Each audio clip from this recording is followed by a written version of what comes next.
Well, hello everyone, and welcome to this new video in which we continue our close reading of Dialectic of Enlightenment by Theodor, Adorno and Horkheimer. Today we're going to read thesis number 6 of Elements of Antisemitism. This is the longest one, and it's about reverse mimesis.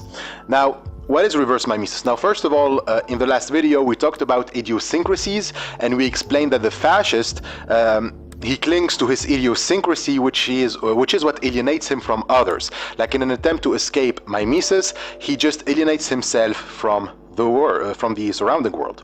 Now, if you remember, the enemy of enlightenment is animism. It is the belief that physical matter is alive. And so this is deemed as a superstition and ignorance because it is just human beings projecting their own selves onto nature.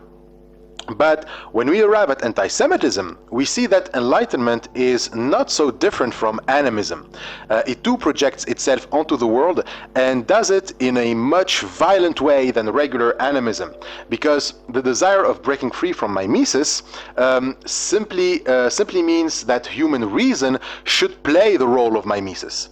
And so, as we said, in regular mimesis, it is the individual reproduces their surroundings, but in reverse mimesis, in enlightenment, we want the surrounding to reproduce the individual. I don't want to mimic my environment, I want my environment to mimic me. And so this is reverse mimesis. And so this, according to Adorno and Horkheimer, is the basic definition of a false projection. Quote, if mimesis makes itself resemble its surroundings, false projection makes its surrounding resemble itself. And here the anti-Semite is a master of false projection. Like he sure loves to make his surroundings resemble himself, like he excels in reverse mimesis. So the difference between genuine and reverse mimesis is that genuine mimesis takes the world as, takes the outside as its model. Therefore, what is alien can become the friend, become the familiar, the enemy becomes the friend. Whereas in reverse mimesis, it rejects what is alien to it. Like the friend becomes the enemy, and the foe is basically the one who arouses impulses that you don't want to have. The kind of impulses that would threaten your superego. Now, reverse mimesis is indeed projection. When you have things that you hate about yourself, you project them onto others, onto the world, and so the external world, that in genuine mimesis would be the friend, it's going to reflect back to you what you hate about yourself. So the outside world becomes the foe, becomes the enemy, because you project onto it the things that you hate about yourself. And so in this sense, reverse mimesis is a projection onto the world in the following way. We want the world to project our superego, the perfect image that we want to make, that we want to make of ourselves. But since we cannot reach that ideal image, we are going to blame our impulses and then project those impulses instead onto the world. Like you want to be a saint, but you have sexual impulses that make it very hard for you to be a saint, let's say. So you say that it's not you, but the world that is making it difficult for you to control yourself, to be a saint. So your impulses are projected onto the world. And so the alien here becomes now responsible for the impulses that the subject doesn't want to acknowledge as his. And so if there is something wrong in my life, if I am angry, irritated, scared, etc., it must be because of the Jew. So, quote, impulses which are not acknowledged by the subject and yet are his, are attributed to the object, the prospective victim. And so hence we can understand in what way the world of enlightenment, the world of rationality, is actually pretty irrational, because you have people who are sick and they make their illness the norm. The insane becomes the sane in the world of rationality. So anti-Semitism as a psychological illness, it is like paranoia, and it imposes itself as the norm through politics. People simply follow the laws of their own illness. Imagine if people who have a phobia of birds, for example, claim that their phobia is not only rational for them, but it is rational everywhere and for everyone. well, would be killing birds all over the place and taking it as a totally normal behavior. And so here the neurotic becomes the mentally sane, whereas the person who deviates from this norm, the person who is, who is a non-conformist and who is perfectly fine, well, they become the neurotic. We see this today in transphobia, for example. People like transphobia works exactly like anti-Semitism here, or homophobia, or racism, even sexism, and even Zionism works like this. It works like precisely like anti-Semitism. Like you have people who are actually mentally ill because of their phobias, and they project that onto their object, like it is the birds who are actually insane, not the ones who are afraid of the birds. So quote in and of course those who like birds are also insane. So quote, in fascism this behavior is adopted by politics. The object of the illness is declared true to reality, the system of delusions, the reasonable norm in a world which makes deviation neurosis. So in this worldview, the person who likes birds is deemed incapable of controlling their own impulses. But given that these are human impulses, like for example sexuality is a human thing, right? But it is the impulse that has been suppressed the most by civilization, that has always been suppressed by civilization. But given that it is human, as we said, well, these impulses will find their expression one way or another. You cannot get rid of them. No matter how much you try to suppress sexuality is still going to find ways to express itself.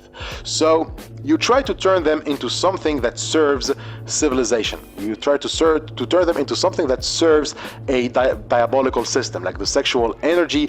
All those drives are converted into anti-Semitism. Like we project those drives onto the others, and then we are sexually aroused by the hate that we have for the others. Like the anti-Semite is, for Adorno and Horkheimer, someone who lusts for how much they do not lust. They have they are aroused by the fact that they do not get aroused. Like the Jew becomes the representation of lust, of arousal, and that arousal is something that the anti-Semite wants to get rid of, because that's the basis for civilization. Like you have to suppress these impulses, and so the Jew is going to become the representation of these impulses that you want to get rid of. And so in his act of destroying the Jew, the anti-Semite gets to experience eroticism, but in a licensed form, right? Like he experiences lust in the form of blind murderous lust towards a defenseless victim. I want to experience eroticism. It is taboo, so I'm going to make the other, a victim, the representation of that arousal, and so I will destroy them, and in that act of destruction I will experience arousal, but in its licensed form, or its or in its politically correct form, let's say. So this irrational hate, of the anti-Semite is akin to the hate of the rich towards their poor neighbor. Like the poor neighbor is seen as a threat to the mightiest of the rich, which doesn't make sense at all. If you are, this rich and you are untouchable, why are you scared of, your poor defenseless neighbor? So how can you convince someone who is untouchable that the person with no hand is his biggest threat? Well, you simply bring in the myth of contribution. So the rich, having secured to himself the means of production, believes that he is the one contributing to civilization, while those who don't have property are basically lazy parasites. So the anti-Semite thinks in the same way. Quote, the disorder lies in the subject's faulty distinction between his own contribution to the projected material and that of others. But this also means that there is a problem of perception. Like the anti-Semite perceives the Jew as the enemy, and therefore he projects on him. He projects on him because he sees him as his enemy. Like you're not going to project your shit on someone that you perceive as a friend, for example. You need to perceive them as enemies before. But at the same time, perceiving someone as an enemy requires that you projected on them your insecurities. So we end up in a circular reasoning here. But there is a way out. The problem isn't much in projection, but in false projection. We are, creatures who perceive the world, and because of perception, well, we project. In a certain sense, all perception is projection. So to be able to perceive something, I can only do so by projecting my own understanding on the object. This is how survival works. After all, animals, in order to know if something is food or to know if they should defend themselves or not, they need to project on their they need to project their own knowledge onto the object of their perception. Like, I see a predator, I don't question what its intentions are, I just get the hell out of here. Just get the hell out of here. So it is through projection that we perceive, and as such, projection becomes like reflexes. Human beings are no different than this. They see the world as human beings, never as, they never see the world as it is. We only see the world as human beings. So, quote, in this way, his means man, his objective world has been constituted as a product of an art concealed in the depth of the human soul, whose real modes of activity nature is hardly likely ever to allow us to discover and to have open to our gaze. So that quote is taken from Immanuel Kant's Critique of Pure Reason, where he talks about schematism. Now he takes the example of seeing a dog. To see a dog and recognize the thing that I'm seeing is a dog, I need to have a schema of a dog in my mind.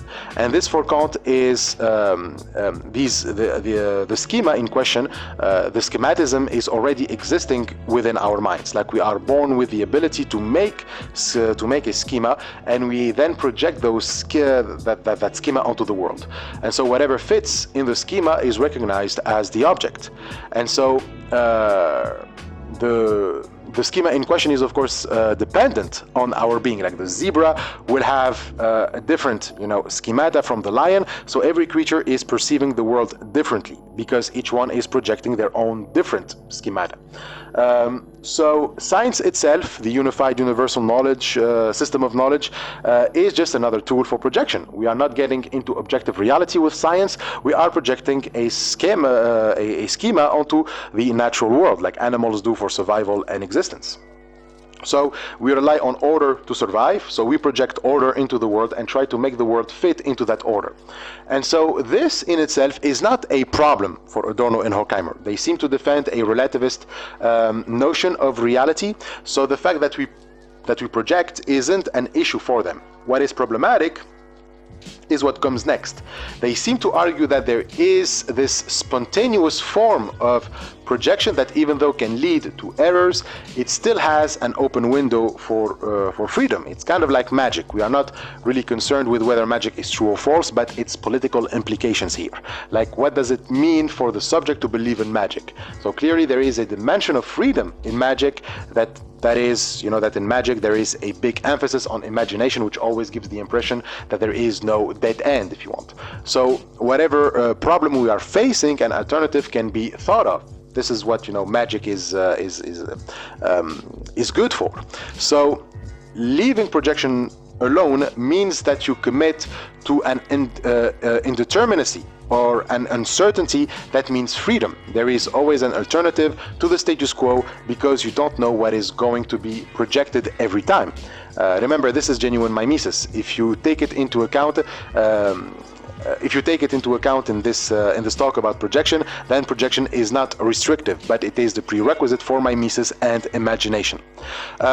The problem then becomes when we try to control that projection, when we try to force individuals into projecting something that they wouldn't have projected if they were left alone. So individuals are complex, both intellectually and emotionally, so the range of possible perception is pretty wide for human beings. And so this makes individuals more unpredictable than animals, and therefore more dangerous.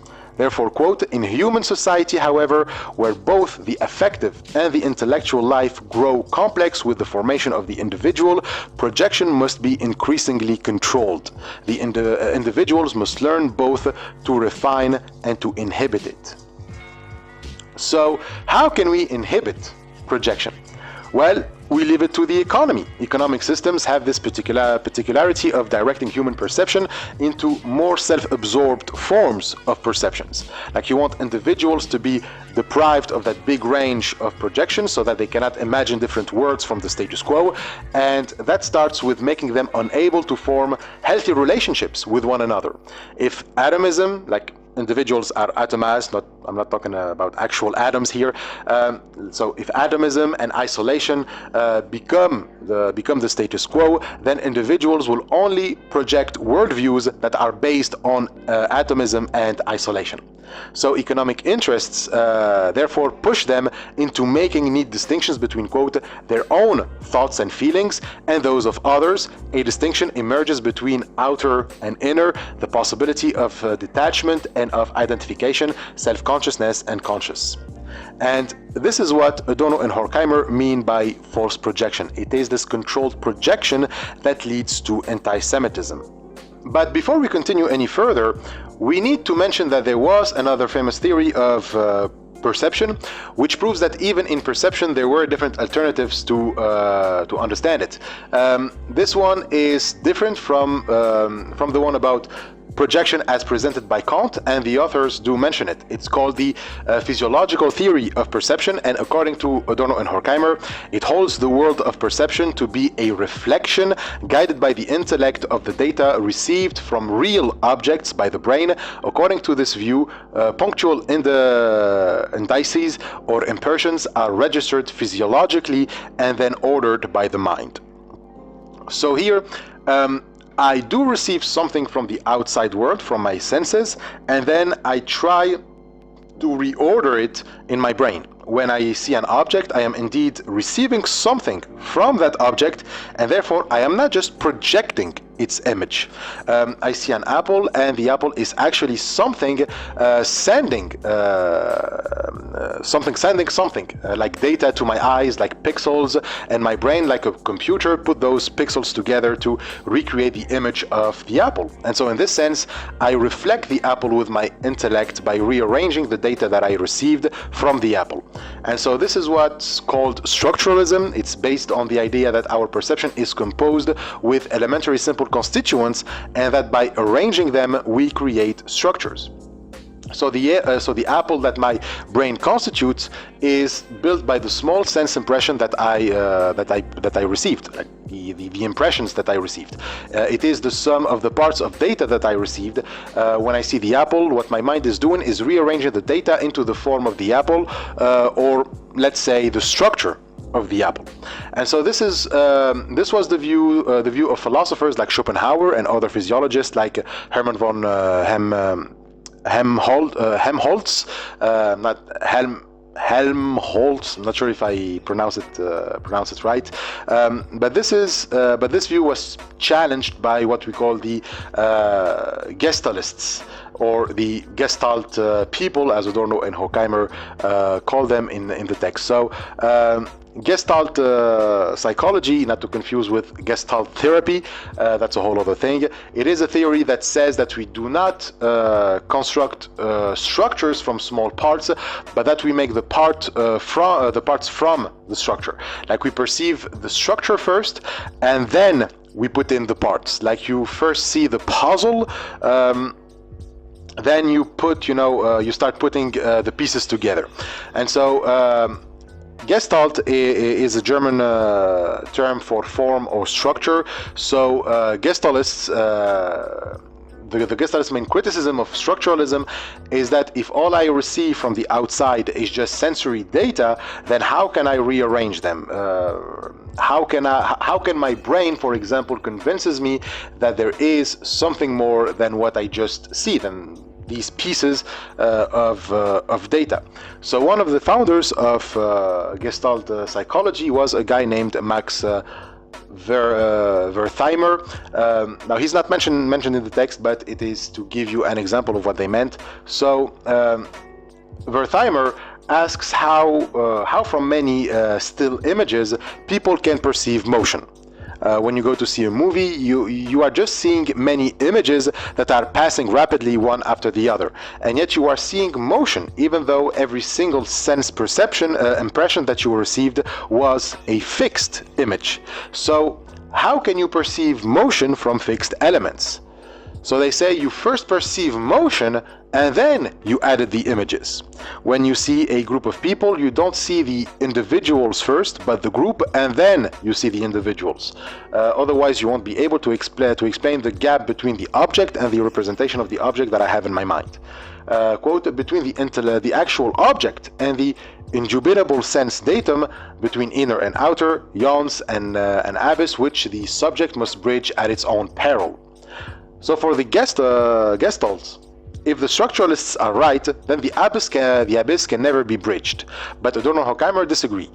It can be bridged, actually. So the problem is that it cannot be bridged with a definite method. With a definite method to bridge the abyss, people will become passive because now they will know how to bridge the gap. There would be no risks anymore, no uncertainty to be wrong, right? And therefore, you won't need to think anymore. If the structure, the whole, is already given, then no effort is required in perception. And so that's why they say that the abyss is bridged at the subject's own peril. You have to take risks because indeed what you are receiving from the object is a sense datum. That's all you are going to perceive, and now you got to work with that. But that's when you get to be creative and imaginative. It's precisely because we receive so little from the object, some sensory impression, that we have to give more. So Adorno and Horkheimer argue that the structuralists at least had an insight that the Gestalists missed.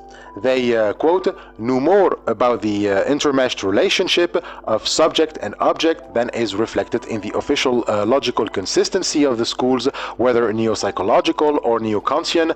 The perceptual image does indeed contain concepts and judgments.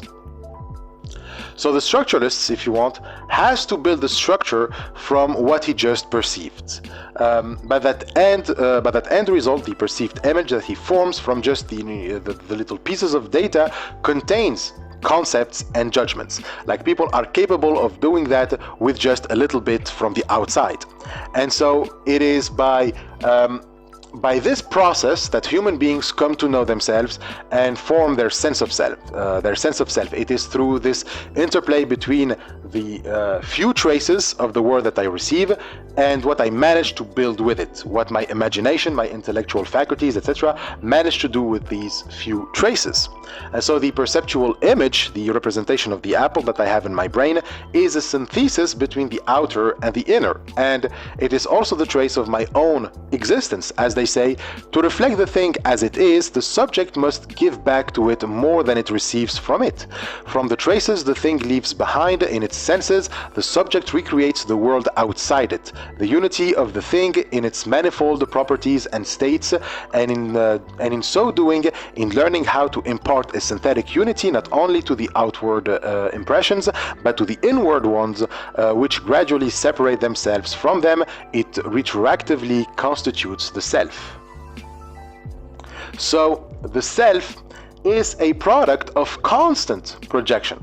There are, outward impressions that the senses receive, and they are made into a synthetic unity with the inward impressions, imagination, memory, intellect, etc. And these form a representation of not just what the outward impressions, but it is the unity of the object that I perceive. But this representation of the apple is also a representation of me. It's my own trace. It's like when you paint the apple, the painting is your work, it's your own perception, your own standpoint, your own experience. The painting is a representation, a reconstitution of the object, but it is also a projection of yourself.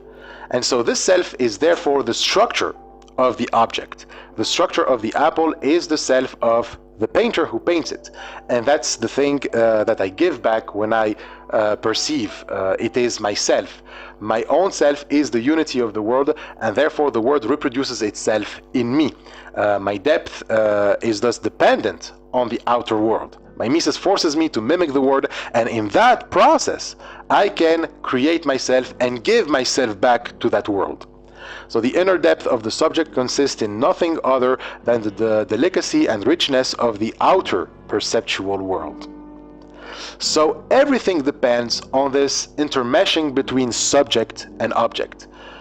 If this link is severed, then you are going to get the false type of projection. The genuine mimesis allows for the self to be fluid, to keep imagining, trying new things, challenging the status quo, etc. But if the intermeshing between subject and object is severed, the self, according to the authors, becomes petrified. The petrification comes in two ways. First, the subject no longer has access to the object, and from then on, the only thing that remains, the only thing that it has to mimic is itself. It becomes petrified in the sense that it has nothing but itself to mimic and to reproduce, and from there it becomes isolated from others. We will come back to this later. The second way is that the subject keeps receiving the sensory impressions, but does it in the way feared by the Gestalists. It just, registers the data passively and without giving anything back. And so, quote, if it is confined positivistically to registering the given without itself given, it shrinks to a point, and if idealistically it projects the world out of the bottomless origin of its own self, it exhausts itself in monotonous repetition. In both cases, it gives up the ghost, in this case the mind or spirit. So that intermeshing was actually the reflective part of the subject. It is basically thought. Thought receives the data, and the data stimulates it. You think because of experience. You receive sensory data, and your thought is like, well, it's time to work. Let's see what we can create with these shapes and colors. So thought must give itself back to the word, since the word gives everything to thought in order for it to fulfill itself. It's like in religion, where you are told to appreciate the natural world and God's creation. Like God gave you this world to contemplate, to marvel at its beauty or whatever. So it is only necessary that you give something back. The content of the production of your thinking is what you give back here. So thought must give itself to the world, otherwise you will be cut off and isolated. Quote, the insignificant sense datum raises the thought to the fullest productivity of which it is capable, and in which conversely thought gives itself up without reservation to the overwhelming impression. But this is only possible in mediation. The inner and the outer world must mediate between one and the other, and they do that through sensory perception. The way the world appears is the mediation. It is true that we don't see the world as it is, because if we did, then there is no point in reflection or imagination. There would be no mystery to unveil, right? So we cannot have untroubled certainty or a preconceptual unity between perception and object. Like nothing exists prior to my perception that would make my perception automatically fit with the object. So something has to remain mysterious or hidden. And so the antithesis to certainty and preconceptual unity is what make reconciliation between perception and object possible in the first place.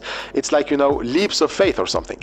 It is there where you can, it is there so that you can have reflection. Reflection is recognizing this antithesis. It is when the subject realizes that he, quote, has the external world within its own consciousness and yet recognizes it as other. Reflection on that antithesis, therefore the life of reason takes place as conscious projection. And so that's what we want. We want this conscious projection. We want to be aware of what we are projecting. Awareness in the sense of maintaining that intermission between subject and object. And as you can guess, it is what the anti-Semite lacks. It's not projection that is problematic, but that he lacks this conscious projection. So false projection is actually a lack of conscious projection. The pathic element in anti-Semitism is not projective behavior as such, but the exclusion of reflection from that behavior, because the subject is unable to return to the object what it has, because the subject is unable to return to the object what it has received from it. It is not enriched but impoverished. So the anti-Semitic subject is impoverished because it doesn't give anything back to the object of perception, and therefore the anti-Semite basically doesn't think. He neither reflects on the object of perception nor reflects on his own self. And without the ability to reflect, the anti-Semite loses the ability to differentiate. He doesn't know what is true from what is false, and therefore can only rely on authority to guide him. He cannot hear the voice of his own consciousness, so he hears the voice of demagogues who tell him what to think. And so that's why anti-Semites believe the most absurd conspiracy theories, like, the Jews are plotting to take over the world. The authors refer to the Protocol of the Elders of Zion. It's an anti-Semitic forgery that was popular at the time. It tells of a secret plot by Jewish leaders, the Elders of Zion, to take control of the world. So instead of examining the protocol of, actual power and the lust for power that is ruining this world and that is ruining life, the anti-Semite is going to attribute his miserable existence to the Jews plotting world domination.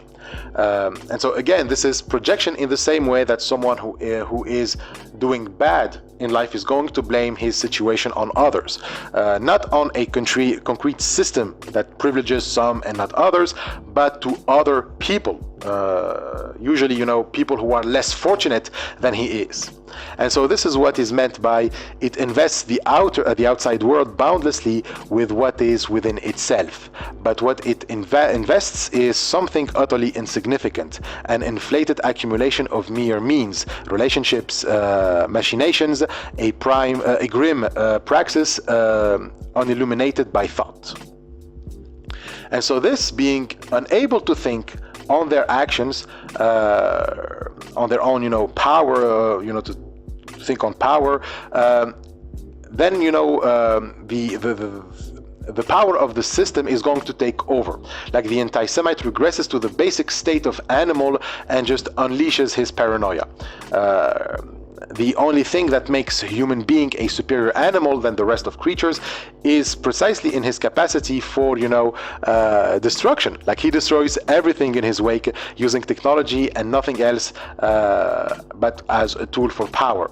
And so since he is up against absolute evil, he must become that absolute evil in order to defeat it. So the Jews plot for world domination, so the only way to stop them is to dominate the world first.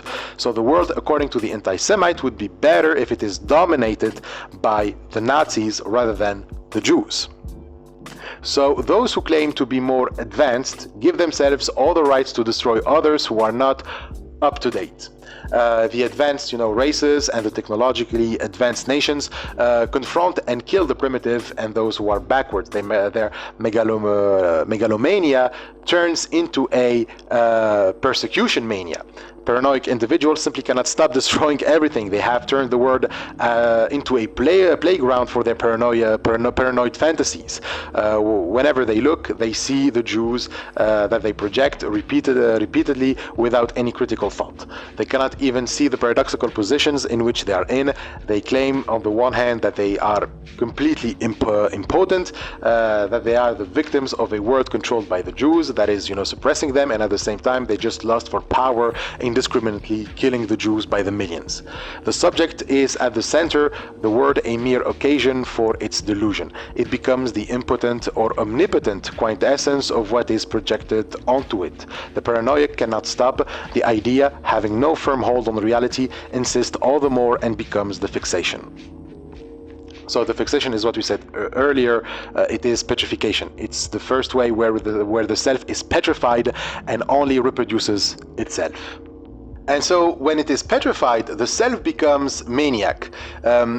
It is maniac in the sense of it wants to be compulsively repeated over and over again. Like, someone who is in a state of compulsion acts crazy, unable to control himself, and can only calm down once the compulsive act is done, while the anti-Semite is in a similar state. He can only calm down when everything becomes like he wants. He wants the outside world to correspond to his blind purpose, blind because he has no control over them, over his impulses or his purposes, and has no sense of awareness about them. Kind of like in therapy when you suddenly realize why you are doing some things, like you finally see the reasons behind your destructive behavior, and now you feel like you have some control over it. While the anti-Semite is someone who never goes to therapy. For him, his uncontrolled behavior is sane while everyone else is crazy.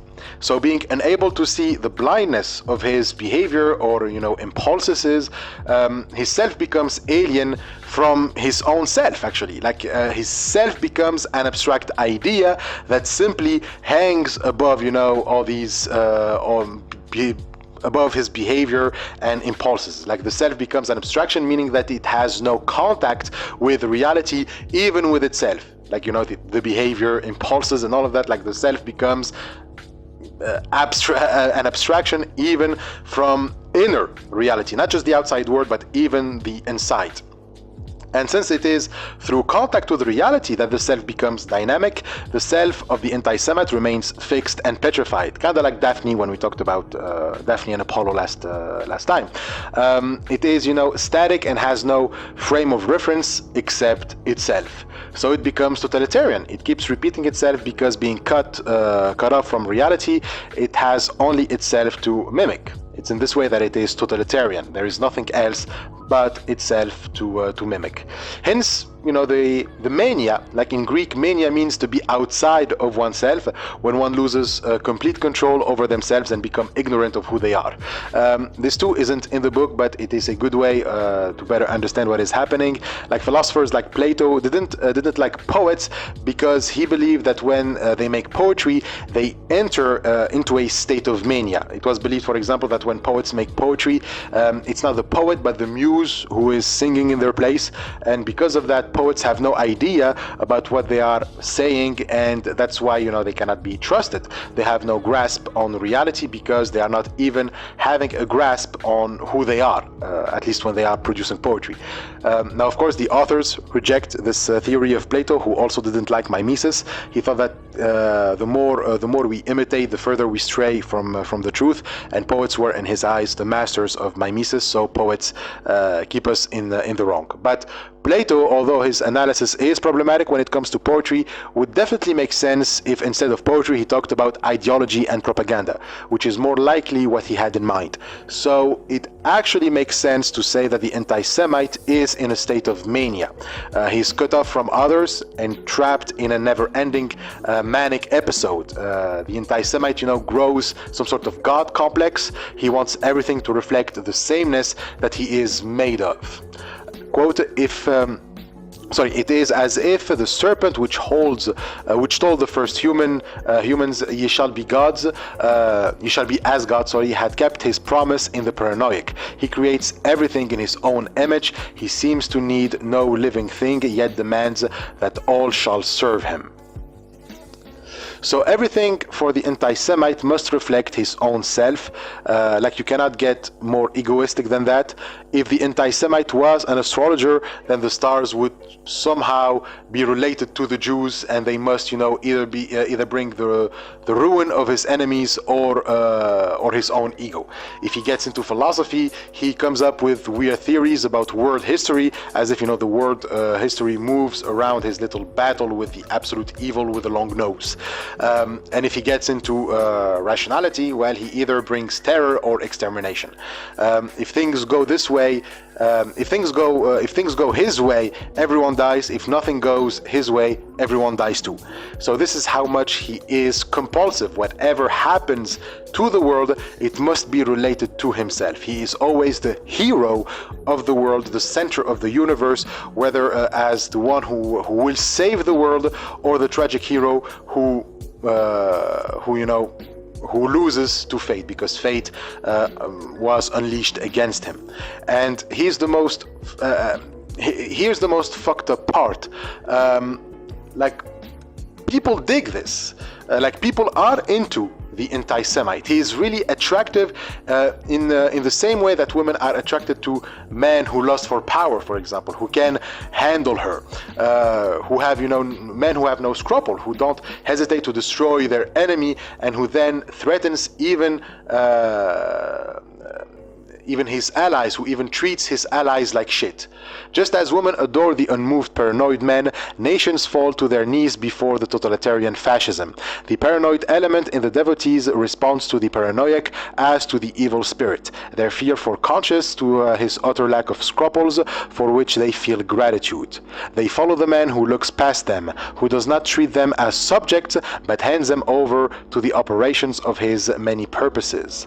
Like everyone else, these women have made the occupation of greater or lesser positions of power their religion, and themselves the malign creatures society takes them for. So in other words, the anti-Semite makes power and submission sexy, while freedom, independence, autonomy, well, those are, you know, for nerds. They are just over naive seducers. So the one who takes, the one who even rapes, who hurts, who subjugates and dominates, that's the kind of seducer fascists want. They just love bootlicking, and they rationalize it by saying that it is natural, that's how the world should be. They're just, you know, realists. It's like when people shun you because you are an idealist, in the sense of a dreamer, or whatever, because you believe in freedom, for example. Like sometimes when I post these videos on YouTube giving their format, I am told that I will never make something out of this because, you know, of attention spans, and people are too dumb anyways to consume this kind of content. I'm a dreamer for believing that people can learn difficult works and find time for that. Or when I say that I'm an anarchist, I'm a dreamer because people cannot be responsible enough to be free. They have to be governed by some government and by cops. Like this is what Adorno and Horkheimer call the reverse world of the anti-Semite. He thinks that he is the one who is realistic when he doesn't believe in freedom, when in reality he is the one alienated from reality. Like you have to be pretty dumb to whenever you see freedom, you either run away from it or say that it's just a fairy tale. But they often add something. Like, you know, the anti-Semite, these realists, they often add something. They would say, oh, I wish I was as naive as you. I wish I could believe in freedom and in education, but I have to be realistic here. That part, I wish I was. Adorno and Horkheimer, they say that betrays something in the anti-Semite, and when he meets someone who is not paranoid, he is reminded of something that died within him.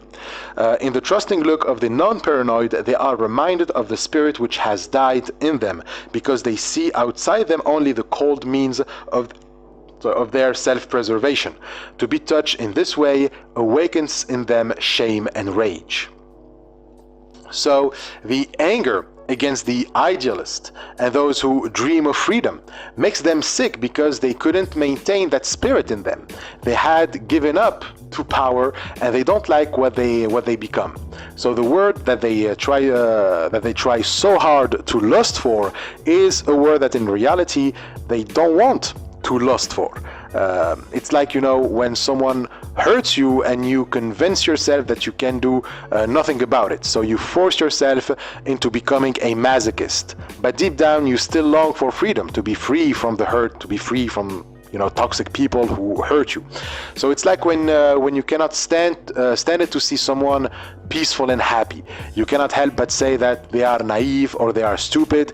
If they were smart or awake, they would be miserable just as me. But we just, you know, stipulate that their happiness is due to stupidity, because if it weren't, if they were not stupid, then we won't have any excuses for giving up on peace, happiness, and freedom. So seeing freedom becomes more hurtful than the actual hurt of power, because it arouses our shame on top of the hurt. So we'd rather go back to the demagogue, to the Führer, whose hurt is seen as gentler, as more gentle than the hurt of awakening to freedom. So we prefer the look of the paranoid rather than the non-paranoid, because the latter calls for our subjectivity to awake, while the former calls for its extinction. Even the victims of the paranoids fall for this, like women who pursue the man who disregards them, who mistreats them. they become complacent. They prefer an abusive husband who at least puts food on the table than having to feed themselves. So self-preservation means that you have to serve the powerful that you accept to renounce on your existence. The powerful can either hypnotize you with his gaze to make you a loyal servant to his purposes, like, a narcissist, or discard you with his gaze, making you run after him. The penetrating look and the one that goes past you, the hypnotic and the disregarding gaze, are of the same kind. In both, the subject is extinguished, because in both looks, reflection is absent. The unreflecting are electrified by them. They are betrayed, the woman cast away, the nation incinerated. So, the gaze of the powerful keeps the subject extinguished by preventing us from reflecting. Being under hypnosis, you don't think, and being disregarded, you have nothing on which you can think, and more importantly, no one to hear your thoughts. So the paranoid, therefore, never reaches the subject, and the subject runs away from the non-paranoid precisely because the non-paranoid can reach the subject. So the subject goes back to the paranoid figure, the Führer, without realizing, because he doesn't think, that the Führer is as paranoid as he is. The Führer is not God, but the devil, he who pretends to be God, but who is in reality as weak as he is strong. The Führer is as impotent as those who follow him. He's as malignant as they are, as compulsive as his followers. So it doesn't empower, but reinforces the disenfranchisement of its subjects. So in other words, the Führer brings everyone down to his level. So both Führer and the fascist mob succeed in sameness by reproducing the only thing they have in common, their unhappiness due to their lack of reflection. So the whole world becomes this one giant bubble of pain and unhappiness. Quote, that is the secret of its rule. The compulsively projecting self can project nothing except its own unhappiness, from the cause of which, residing in itself, it is yet cut off by its lack of reflection. And so the self, when it is cut off, brings nothing but calamity. The cut off self can only be unhappy. It secretly longs for connection, but as long as it doesn't take the risk to get out of its comfort zone, as we say today, it will only project this unhappiness onto its surroundings. Everything becomes a story of its ruins and of its unhappiness. For the ego, sinking into the meaningless abyss of itself, objects becomes allegories of ruin, which harbor the meaning of its own downfall. So this projection, where the subject starts to see everything bad in the objects that surround him, is called pathic projection. Pathic means pathological. That's why, psychoanalytic theory is important for Adorno and Horkheimer, and why they use many psychological terminology to analyze anti-Semitism. For them, anti-Semitism is clear and precise. It is a projection, and the substance of that projection is the transference of socially tabooed impulses from the subject to the objects. So the impulses that I have and society tells me that they are tabooed are transferred to the object. It's not me that wants to have sex with my brother's wife, it is the Jew. It is something that everyone does by the way. When a guy sees a movie and he starts to cry, he transfers that to someone else. Like, I'm not crying, you are crying. So the anti-Semite and the fascist kind of takes this a little bit too far. They have the superego, which the ideally socially accepted image that you have to maintain. It puts pressures on the ego that receives the impulses and desires from the id, and so the ego needs to find a way to stop those urges from coming. We can suppress them, but if the urges are too strong and they cannot be suppressed at all time, that's how you create neurotics. Well, the ego throws them on someone else. The ego attributes to the outside world those impulses, and then gets rid of them by physically destroying them. Like your brother, instead of actually fucking your spouse, takes a vase and transfers his desires to that vase and then breaks the vase. So So it feels like you got rid of those urges, but really the breaking of your vase was your way of expressing those urges in a more socially accepted way. Or there's another way that's more fun, by identifying with your brother. Like you get into a fantasy at night, you jerk off while imagining that you are your brother, and so in this case you literally project on your brother your urges and take him to be the reason why you cannot experience them. You want to do what you are ashamed of, and so identify with the person who does what you are ashamed to do. So the subject, quote, succeeds in ridding itself of them, the urges, as reactions to that outside world, either in fantasy by identifying with the alleged malefactor, or in reality by ostensible self-defense. So the anti-Semite identifies with the Jew in fantasy. As we said, he wants to do what he blames the Jew for doing, or by self-defense, meaning that he beats the crap out of the Jew when he meets them, just like you do with the vase. But here the authors say something about homosexuality. They say that this is a homosexual act. The proscribed material converted into aggression is usually homosexual in nature. Now, obviously, the authors have a Freudian view of homosexuality. Now, Freud didn't really see homosexuality as a disease that can be cured. It was more like a deviation that just happens, and there isn't much that you can do to prevent it in the first place. So, you know, Freud's view on homosexuality was a little bit nuanced, but he still views it as a deviation, and the explanation for it isn't really flattering for the gay community. Freud explains homosexuality in males as an identification with the mother because of the fear of castration. Like the child fears that his father will castrate him, so he tries to please his father like his mother does. And at the same time, he projects his hatred on the father who terrorizes him.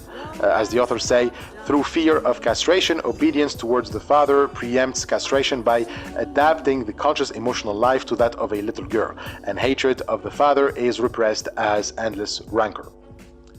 So because of this, they argue that fascism is homosexual because the anti-Semite then does the same thing with the Jew. He transposes on the Jew his repressed homosexuality, like the Jew becomes the figure of the father of the anti-Semite that receives, you know, the rancor. So basically, he's saying that fascists are homosexuals since they live from the start under power that castrates them. The fear of that castration leads them to identify with their mothers. So the Führer is like the father that fucks them, but the Jew is the other side of the father figure, the one who receives the rancor. So the rancor of the fascist stems from this love-hate relationship with the father figure. He only loves his father through submission, but that submission motivates hate. Love and hate become undifferentiated, like the act of hatred. In the act of hatred, the fascist experiences love as well as hatred. So love as in libido. So the anti-Semite can only love through domination. He dominates as he submits. So the submission to the father from fear of castration leads him to suppress his drives and impulses. And so out of this, there is a fascination towards virility, towards strong men. Like the fascist is all about strong men that can handle him. So but all he wants is to punch his father in the face, really. So unable to do that, unable to not just hit his father and acknowledge that he has the drive to hit his father, as well as other drives that his father will prohibit, he finds someone or something else to hurt. Because it cannot acknowledge desire within itself, it assails the other with jealousy or persecution, as the repressed sodomite hounds the animal as hunter or driver. So, as a hunter or a driver that rolls over an animal on purpose, this is sodomy. This is an expression of sodomy. He wants to penetrate his father as a way to affirm himself, but if he projects onto his father his desires of jealousy and persecution, but then, you know, he wants to have sex with his father, what the subject is really lusting for is his own self. Hence, the subject finds deep attraction in figures that can kill father figures, such as, you know, murderers or presidents. Murderers of presidents, sorry. and as such they are simply incapable of controlling their own drives but attribute the fault to others. The aggression of homosexuality is internal, according to the authors. So the subject is looking for a love-hate relationship. It wants to kill its father, but at the same time he experiences his love as a forbidden kind of love, where you have to kill the object of desire, the father. So the object becomes fixed since you cannot touch them. But as they become fixed, they become replaceable. In childhood, the father figure is replaced by others. Hence, the relationship between the subject and the object becomes a relationship of sameness. As we said, sameness means castration. It means simple weakness. So pathic projection is a desperate exertion by an ego, which according to Freud has a far weaker resistance to internal than to external stimuli. Under the pressure of pent-up homosexual aggression, the psychic mechanism forgets its most recent phylogenetic attainment, the perception of self, and experiences that aggression as an enemy in the world, the better to master it. So the pressure makes the subject indifferent to his self, as in he doesn't perceive the self anymore. In other words, he doesn't know who he is because he is too concerned with finding the enemy. Like the anti-Semite spends more time looking for his enemy than time looking for himself. So his self-reflecting and cognitive capacities are also inhibited. This inhibition, according to Adorno and Horkheimer, tends to violence. Like violence stems from an inhibition of self-reflective cognitive capacities, and this means that you cannot think, but that of course doesn't mean that you cannot do math or physics. As a matter of fact, what the authors blame the fascists is that all they do with their cognitive capacities is just math, equations, formula. The problem is that when thinking becomes just a matter of applying equations and formula to the world, then subjectivity disappears, and that's all that is left is just schematism, a systemization of the world. But given everything we said about enlightenment, when you look at the world from equations and formula, then you are only looking at the world through power, which ultimately leads to violence. So creatures that cannot express their subjectivity will be fiercely repressed, and whenever they try to resist that oppression, it will be seen as insanity, which then calls for more repression. So fascism starts with first inflicting violence on thought, and that way, thought is castrated. It is cut off from its self-reflective capacities, which are what makes, subjectivity. Then this castrated thought brings the same violence on nature. We want to inhibit everything that reminds of subjectivity in nature, and from nature and animal, the same violence is going to be applied on human beings. So subjectivity is precisely what resists computation, and what cannot be computed, according to enlightenment, remains uncertain. Our subjectivity allows us to remain a little bit mysterious, to have some sort of distance from the gaze of others. And so the fascists, they don't like that. Knowing that there are things that mathematical formula cannot compute means that there is danger. And so the unknown is, by definition for him, for the fascist, what is out there to get him. And that is paranoia. The unknown is what is out there to get me. That is paranoia. It starts when you want absolute certainty with physics and mathematics, but these cannot give you that certainty. But that's what the fascist thinks. He thinks that these mathematical formula can promise that certainty. In the abyss of uncertainty, which every objectifying act must bridge, paranoia installs itself. So, given that the fascist is just paranoid, he experiences a distorted perception of the world. Because of that, the fascists cannot be healed, as they say, with arguments. Even the best sounding and valid arguments or facts won't do anything against this false judgment. So perception and judgment rely on conceptual and unclarified phenomenalistic elements, as they say. This means that there has to be something that goes beyond the first experience, something beyond or deeper than the surface. When you see or hear something that when you hear and see something and make a judgment, you don't grasp everything there is to see or hear immediately. Again, you don't perceive everything in one go. The fascist, however, wants this immediacy.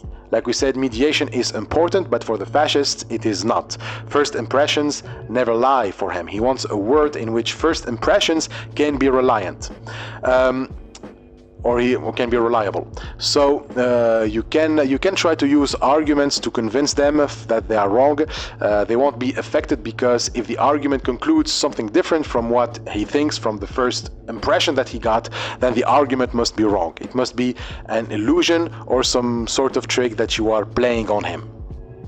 So in Mein Kampf, for example, this again isn't it's not in the book, but it's a good illustration of this problem.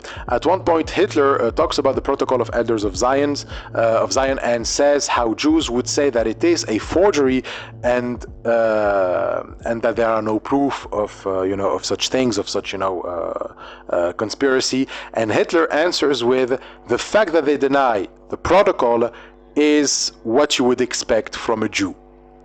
So the fascist is the master of gaslighting, because he's basically a schizophrenic, not in the medical sense, but as someone who one day is something and the next day he is something else. He rejects imagination to embrace facts and logic, but when he's cornered by facts and logic, then he suddenly brings in intuition and imagination. Like, he knows that truth and imagination go together, but simply uses this ambiguity to his own advantage. What he does is go with his first impression, as we said, and then decides with which aspects of truth to utilize to prove his point, either facts or imagination. Hence, even though he speaks of truth, he dismisses it as a fantasy when it contradicts his first impression. As they say, because imagination is involved in truth, it can always appear to this damaged imagination that truth is fantastic and its illusion the truth. So, his way, the fascist's way of embracing imagination, is for imagination to be illusion. He doesn't care about what the truth is, but what he wants is to remain untroubled in his first impressions. He doesn't want to make an effort to see that there is always more beneath the surface. So the fascist, like the dude that tells you that rape is wrong, but it's also the victim's fault, like that's, the fascist, even if he doesn't side with Hitler per se, or he doesn't say that he's anti-Semite, he'd still say that the Jews brought this on themselves too. Like, there is nothing you can do to convince him that the woman isn't at fault when she gets raped. Even when he concedes that rape is wrong, he still has to hold on to this biased, fucked up opinion one way or another. And so, like the devil, he will usurp truth. He will use tools that are designed to protect victims from oppression in order to legitimize that oppression. For example, he will demand his rights to freedom of speech, a right that was given to empower victims and protect them from bigotry, a right that was, defended on the ground that through freedom of speech we have more chances to arrive at truth. And so the fascist, on the other hand, will usurp freedom of speech, not as a way to challenge biases or to get to truth, but as a way to maintain his prejudice and maintain the oppression of those who are vulnerable. So what is supposed to get you out of your comfort zone, when it is used by the fascist, becomes what keeps you there. So having the right to an opinion doesn't mean that you can have whatever opinion you want and just hold on to it no matter what. But that opinion must be challenged. To go back to Hitler, he was using the same rhetoric to justify his violence on the Jews. Thus, Hitler demands the right to practice mass murder in the name of the principle of sovereignty under international law, which tolerates any act of violence in another country. Like every paranoiac, he takes advantage of the hypocritical identity of truth and sophistry. The distinction between them is as uncompelling as it nevertheless is strict. So sophistry comes from the word sophism, not to confuse with Sufism. Sufism is the mystical and spiritual philosophy in Islam. Sophism is something else. It is something that philosophers have been struggling against since, the days of Socrates. A sophist is someone who has knowledge and uses that knowledge for their own benefits. So sophistry is when you take advantage of knowledge like politicians do. They know that the general public isn't going to fact check them, for example, so they say something weird and stupid, but they present it like it is well-founded. So when the distinction between sophistry and truth becomes difficult to make, you can see the danger. The distinction is lost precisely in intuition or in immediacy. Truth cannot be immediate, as we've said, but it does have the element of intuition with it. But in philosophy, the term intuition can be misleading because we don't use intuition in philosophy like we use it in everyday life. Non-philosophers use intuition to refer to a gut feeling, to something that you just feel or strike you as obvious without, requiring much cognitive effort. And this gives it the feeling of immediacy. In philosophy, however, intuition means that something can strike you as obviously true, but it requires a lot of cognitive efforts. The problem is that people like Hitler, demagogues, politicians, motivational speakers, etc., present truth like it is an unmediated intuition. Whatever the Führer says must strike you as common sense, which means that it makes you believe that you are not being biased. So the fascist doesn't believe that he has biases.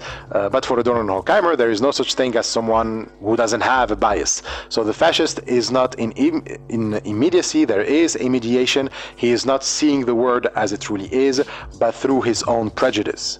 So whenever the Führer strikes him as obviously true, it is just because the Führer brings the prejudice of the public to the fore.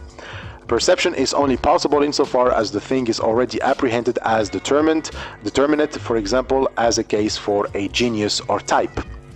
So already perception is only possible if you have already a schema in your mind, or you can perceive something if you can classify it in a genius or a type.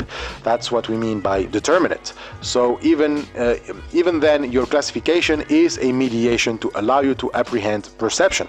So the issue for Adorno and Horkheimer isn't that immediacy is bad, but that there is no such thing as immediacy. Truth is unmediated. Truth is not unmediated, truth is mediated. But to have it, you must be conscious of the mediation. Otherwise, you will take the mediation for the truth, like enlightenment does. So whenever the mediation is our prejudice or immediate perception, we have ruled truth out of the equation. But everything is apprehended through a mediation. So even the immediacy that the fascists seek is itself mediated. It is a mediated immediacy, thought infused with the seductive power of sensuality. It blindly transfers subjective elements to the apparent givenness of the object.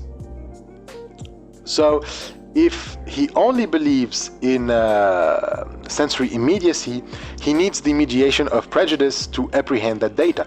And if he believes in the prejudice as immediacy, he needs sensory experience to confirm his prejudice.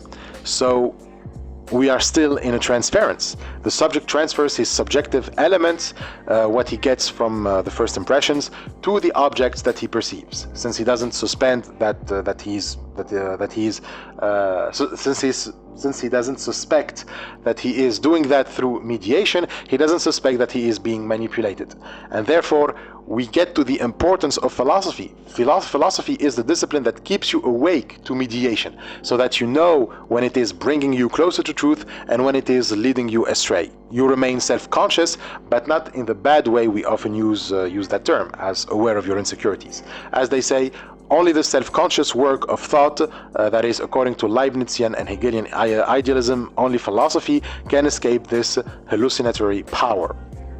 So the point of philosophy is making cognition potent by stripping preconceived notions and biases of their intuitive power. You have a prejudice, a stereotype in mind, a category, like the stereotype of the Jew, and whenever you see a Jew, you immediately perceive him through the stereotype. So you project that subjective element, the features of the stereotype on him, unconsciously. Philosophy, however, tells you not to do that. The prejudice is taken back into you, and so now you have to work something else to perceive that individual. you know. Hence, science isn't a way to combat prejudice, since it is vulnerable to the same problems. It can lead to illusions of immediacy, and therefore it can reinforces the prejudice. Science turns, according to Adorno and Horkheimer, into a kind of percept, an estranged phenomenon permeated with unrecognized intellectual elements. Persistence at this stage without negation forms part of the pathology of cognition.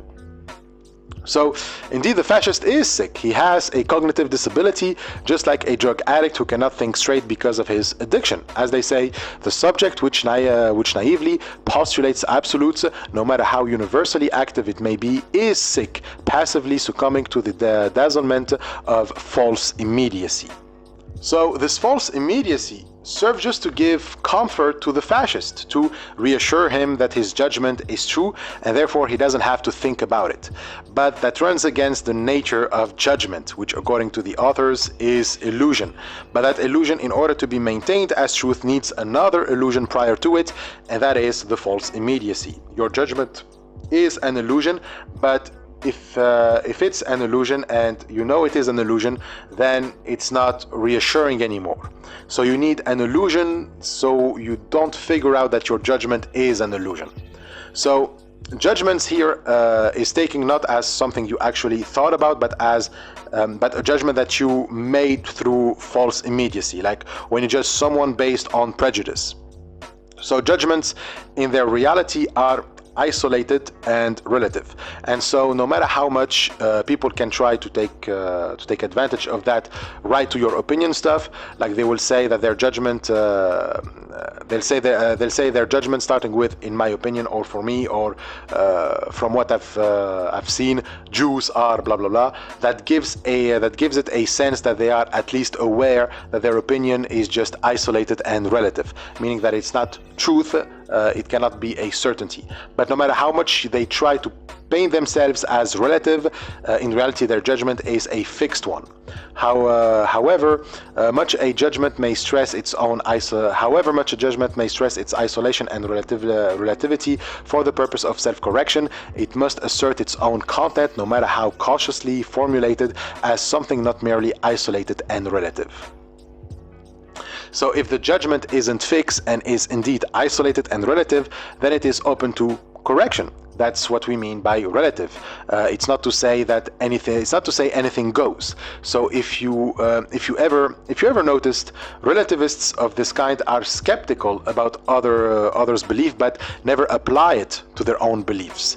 Instead, isolated and relative means open to correction and self-correction. But the fascists claim to isolate and relative nature of judgment only to keep their judgment fixed. When someone genuinely says "for me" or "in my opinion," they take their judgment as probable. But as the authors say, truth, unlike probability, has no graduation. So since the fascists' view of truth is not probability, there can be no graduation of it. The idea of probability, that there is a chance that you are wrong, is unbearable for the fascists. And so here lies the origins of paranoia. So the judgment must be true in the same way that a paranoid person, like someone with OCD or a conspiracy theorist, feel adamant in their belief that someone they love will die if they don't turn the light off 3 times in a row, for example. Hence, the fascist is incapable of thinking differently from the way he thinks, which means that he doesn't think. He doesn't think at all. The fascist cannot think of negation, that things don't have to be the way that he thinks, and so his judgment has to be fixed, even though he starts his judgment with "for me" or "in my opinion." Okay, like nothing can negate that judgment. So it is not a probability. There is no graduation in it. They take their judgment as truth, even if they present it in a relative framework. And so he desperately needs, or he desperately tries to fill every hole in his worldview. He turns to science not to look for truth, but to find the missing pieces to his worldview, to finally be consistent. But even if he finds consistency somewhere, no matter how consistent it may be, it's never enough for him. So his judgment is bound to fail, which is what he's supposed to do. But he doesn't want that. So he reaches over consistency. He tries to make his view so consistent that it becomes absurd. And the more absurd it is, the more consistent it needs to be. And so it is a vicious cycle. Adorno and Horkheimer describe it perfectly. They say the paranoid over consistency, the bad infinity of never changing a judgment, is a lack of consistency in thought. Instead of conceptually carrying through the failure of the absolute claim and thereby continuing to qualify his or her judgment, the paranoiac claims obdurately to the claim which has caused the judgment to fail. So another paradoxical aspect of the fascist behavior, all of this because he is after the easy way out. Immediacy in judgment is easy. You don't have to think beyond the things that you see firsthand. But negation is complicated. You have to consider things from someone else's point of view. You have to try to figure out things without having direct access to them. And so negation is difficult. Mediation is difficult. You have to do metaphysics with that stuff. So going to positivism, to the first, impressions, to only the surface level, is the easy way out. Quote, for reflection, which in the healthy subject breaks the power of immediacy, it's never as compelling as the illusion it dispels. As a negative, reflecting movement, not directed straight ahead, it lacks the brutality inherent in the positivist. In the positive, sorry. And by the way, this can be explained through evolution. Like the authors do point to a theory related to natural selection. Those who survive in the early stages where human sensorium was forming, those were probably those who adapted their psychology and cognitive capacities to projection.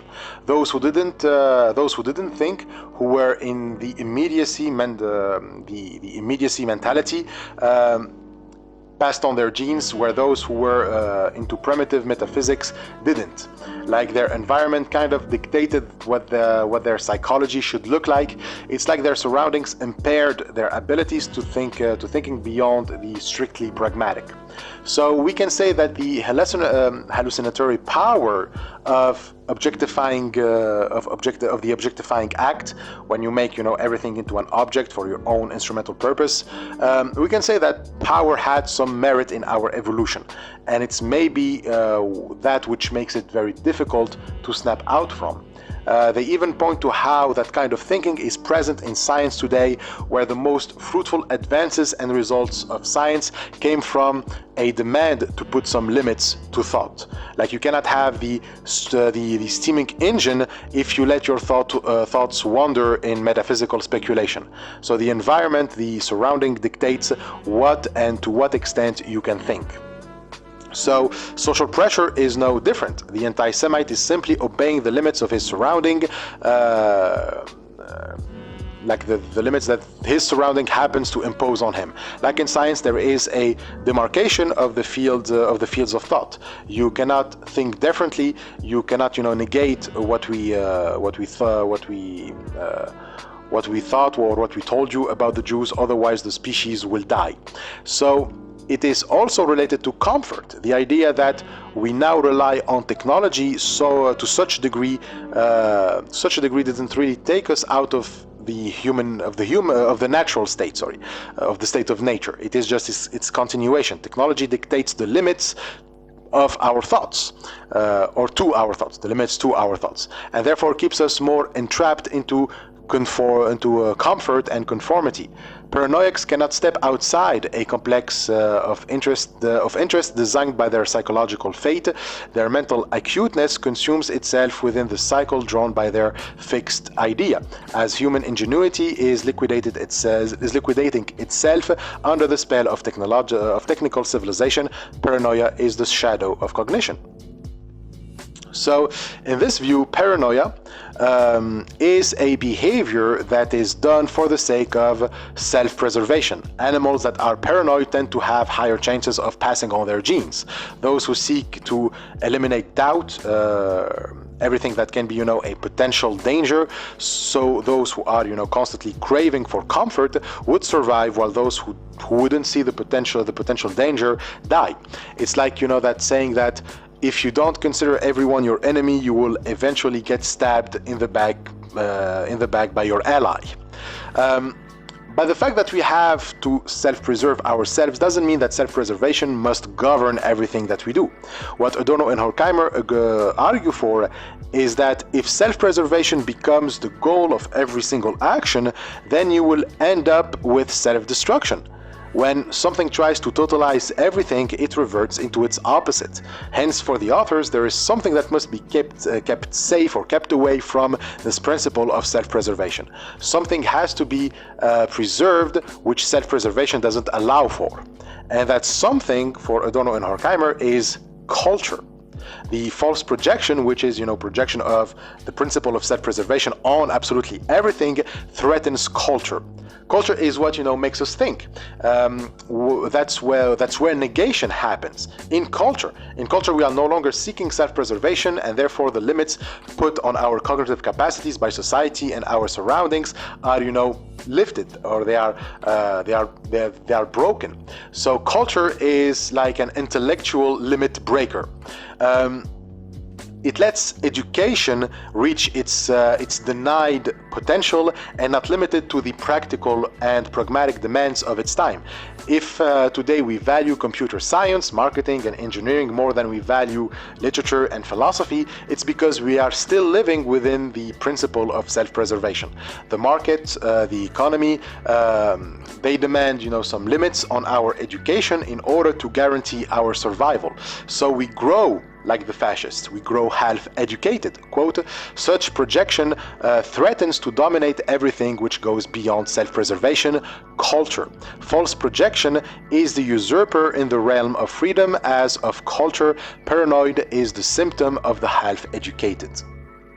So the half-educated is the person that tries to map the fields that are beyond his experience with the knowledge that he already has. They say, for such people, all words become a system of delusion, an attempt mentally to occupy the regions to which their experience does not extend, violently to give meaning to a world which makes them meaningless, but at the same time to denigrate the intellect and the experience from which they are excluded, and to burden them with the guilt really borne by the society which has brought about that exclusion. So, long sentence, so let's break it down. So, for the half-educated, words, language, is used to give meaning to something that is meaningless to them because they are excluded from experiencing it. It's like when people invent mythical creatures that live in forests so that they don't let the kids go in the forest and explore it, right?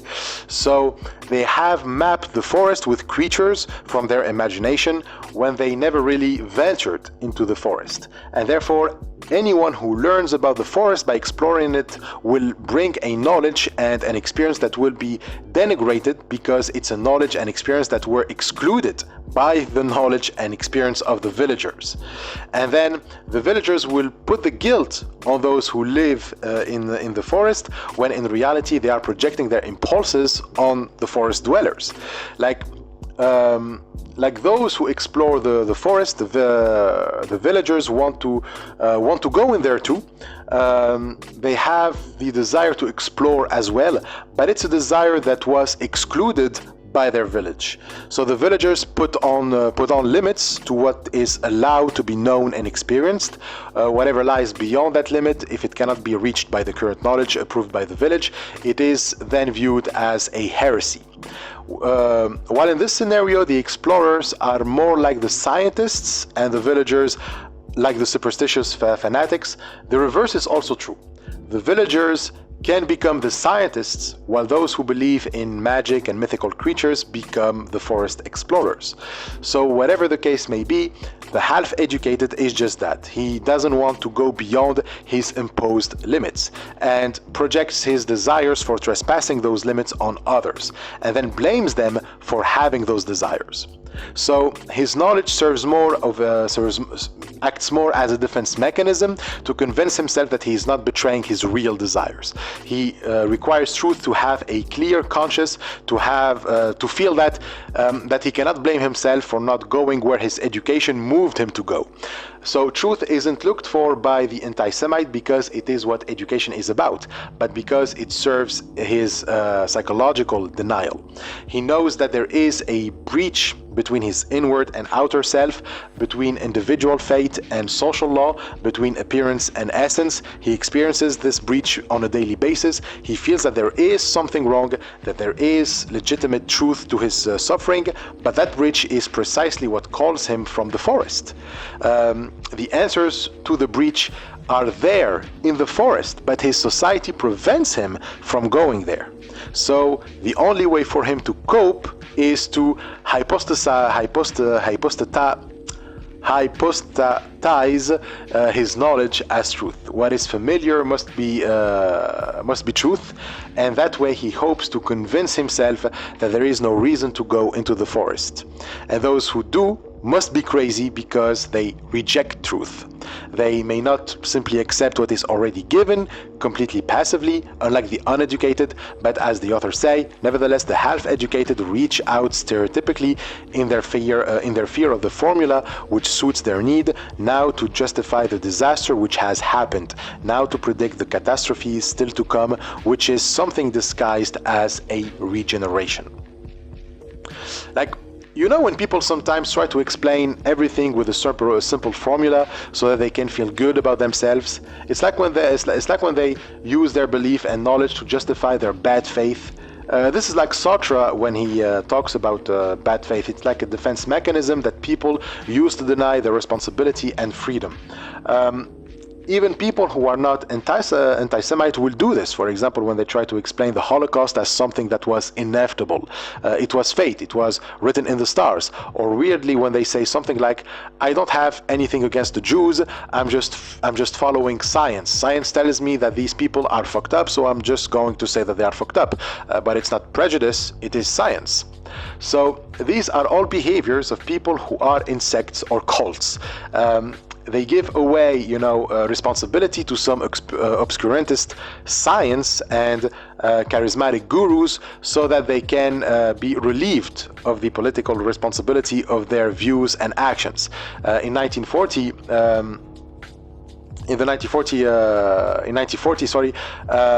Adorno and Horkheimer argue that in the 40s, they argue that there is not much difference between the occultist sects that were, pretty popular at that time and the pseudo-scientific nonsense.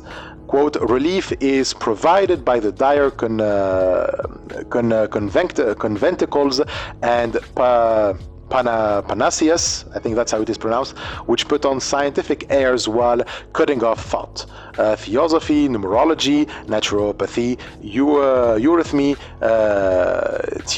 teetotalism, yoga, and countless other sects, competing and interchangeable with all academies, hierarchies, and specialist jargon, the fetishized officials of science and religion. So we still have many of those sects today where people try to make their bullshit superstition rationalized and scientific and, just to sound legit. In the end, it is bad faith, a way to avoid going into the forest. So education is precisely what is supposed to prevent that, to prevent the pseudo-scientific mixture with bad faith.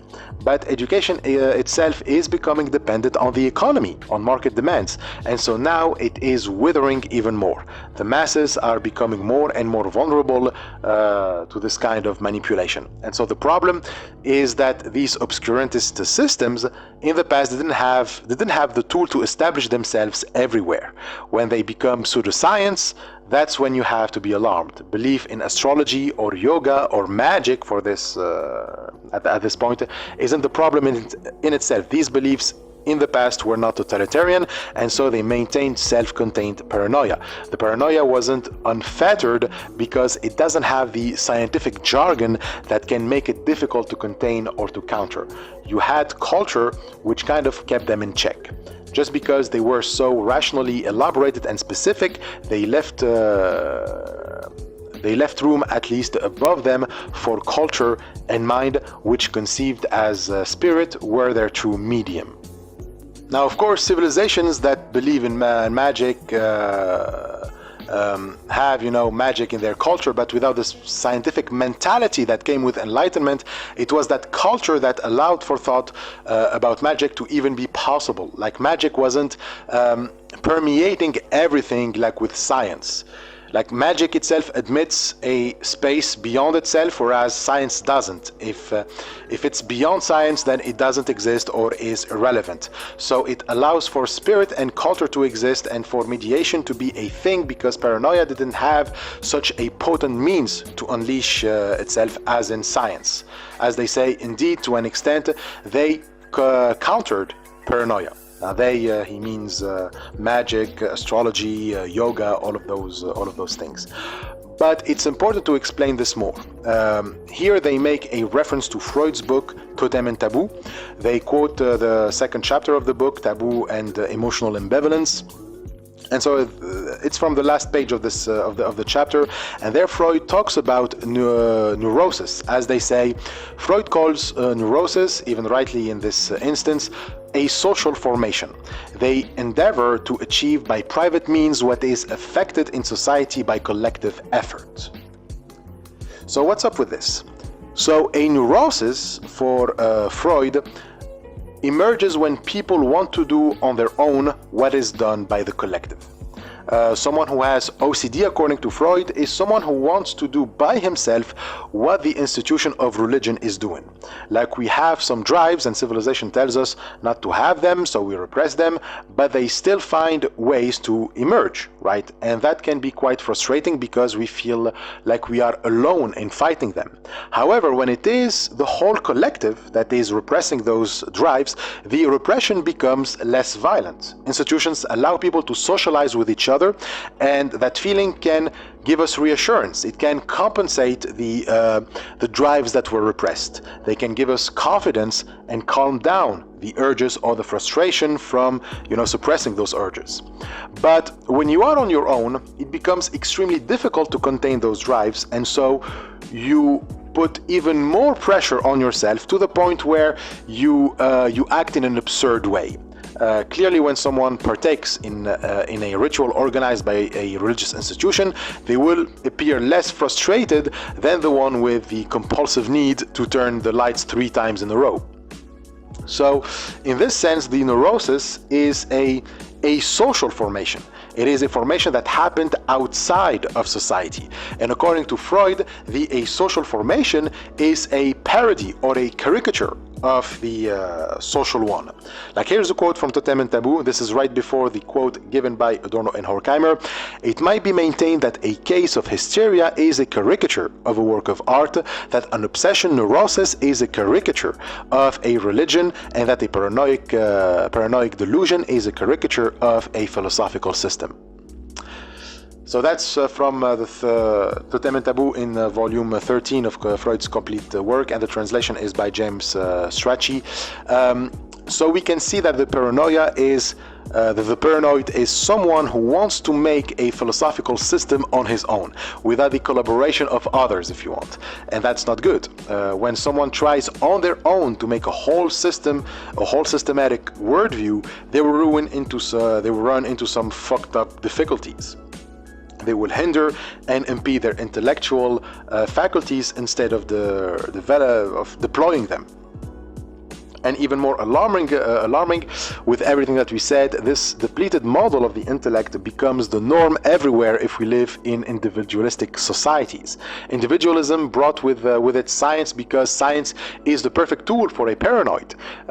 It gives them the certainty that they were all seeking along, which in the collective endeavor they couldn't find. In other words, magic, since it is about mystery, let's say, required the collective. It required sociability because it kept throwing back people into the unknown. It says that the world is filled with mysteries and wonders that are too big to be grasped by the individual. So we need social interactions in order to cope with that mystery. Not to unveil the mystery, but to cope with the mystery. And so in this sense, a healthy coping way with the mysteries of the world allowed people to create culture. To be faced with the unknown stimulates creativity and imaginative potential, and hence it is the beliefs in magic and metaphysics that kept the pathologies at bay, because it offered a healthy way to cope with them. As Adorno and Horkheimer say, those belief systems retain something of the collectively which preserves individuals from pathological symptoms. The sickness is socialized. In the intoxication of the communal ecstasy indeed as itself a community, blindness becomes a relationship, and the paranoid mechanism is made controllable without losing the power to strike terror. So, religion, along with magic and rituals, had some contributions even to the survival of the species, by putting the self-preservation principle under control by limiting it. It ensured social bonds and social cohesion, which kept neurosis and paranoia under control. But when social bonds are severed, people will try to cope with that unknown on their own, but the result will be the paranoid. The paranoid cannot have a healthy relationship with the unknown because he's looking for nothing else but certitude. In their desire for certitude, they will claim that the others are stupid while only they can see the truth. Hence, the paranoid creates factions with others, and it's the paranoid that turn into rackets.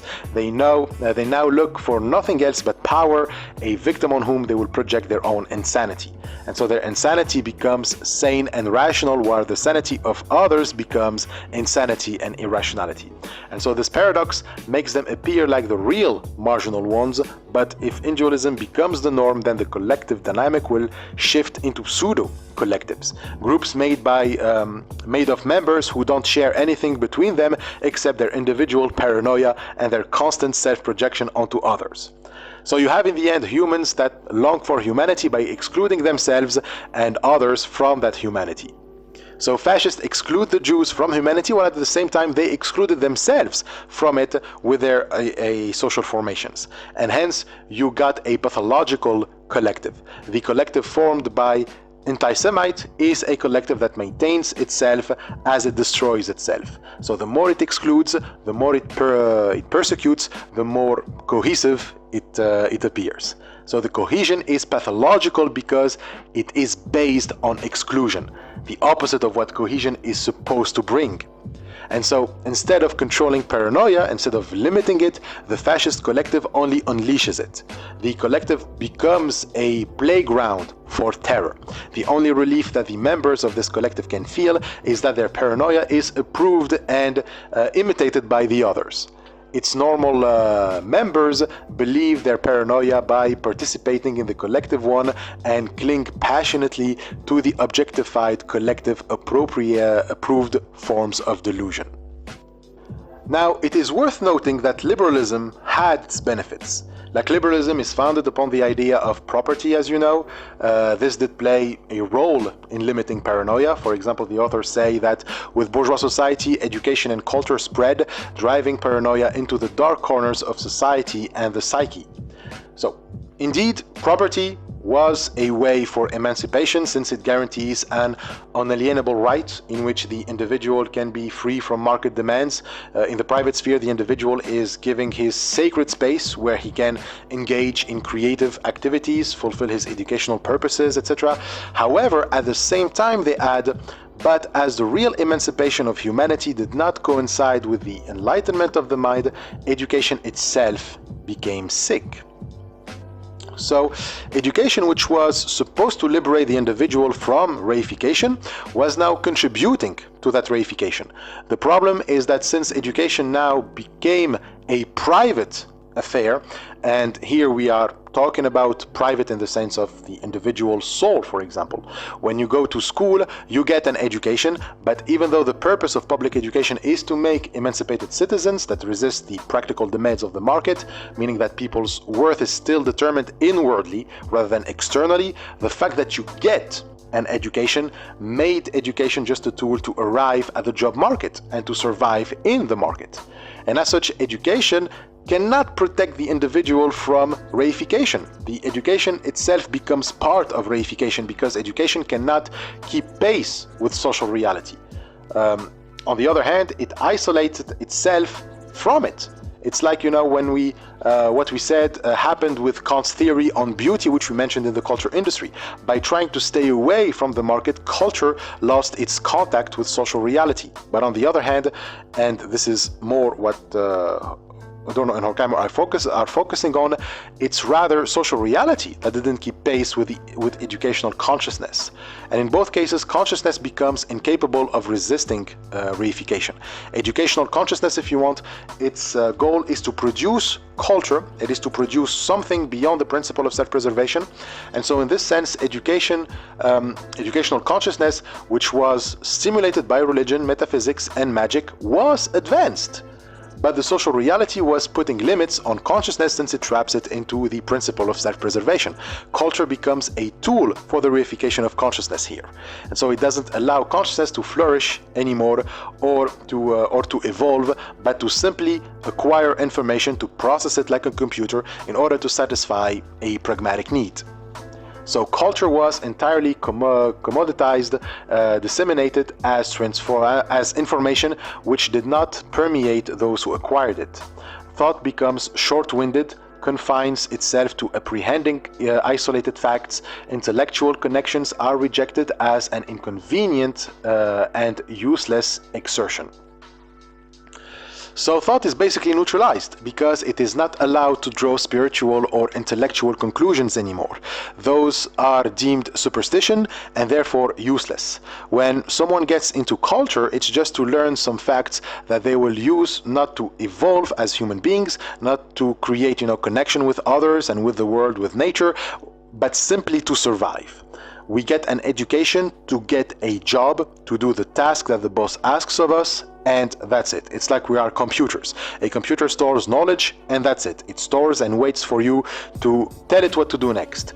But that knowledge doesn't affect it. Like, it doesn't make it question its being. It doesn't make it question. It doesn't make it, question ethics. It doesn't make it have a subjective or an aesthetic experience. A computer cannot know what it's like to see some beauty in a painting.